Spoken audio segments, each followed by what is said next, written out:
مجھے بڑی خوشی ہے اور بہت ہی اطمینان کا یہ مقام ہے کہ اب اسی تسلسل میں حکومت پاکستان نے رحمت للعالمین اتھارٹی کا قیام کا اعلان کیا ہے۔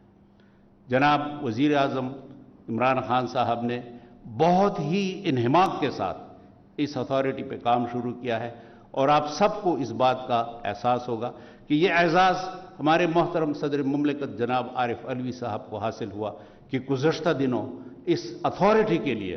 انہوں نے باقاعدہ آرڈیننس کا بھی اعلان کیا۔ میں سمجھتا ہوں کہ آخرت کے لیے ان کا یہ ایک بہت بڑا توشہ ہے جو ان کو اس آرڈیننس کی صورت میں حاصل ہوا ہے۔ اس آرڈیننس کا اور اس اتھارٹی کا مقصد بھی یہی ہے کہ مدارس، مساجد، خانقاہ، امام بارگاہ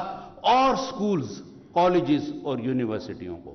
مراکز کے طور پر بنایا جائے اور ان کی تربیت کی جائے، ان کی توجہ مبذول کرائی جائے کہ وہ معاشرے کو ان اقدار کی اساس پر تشکیل دینے میں اپنا کردار ادا کریں کہ جو اقدار ہم تک رسول اکرم صلی اللہ علیہ وسلم کی حیات مبارکہ، تعامل اور تعلیمات کی صورت میں ہمیں پہنچی ہیں۔ اب ان کو آگے بڑھانا اور آئندہ نسل تک پہنچانا یہ اس نسل کی ذمہ داری ہے۔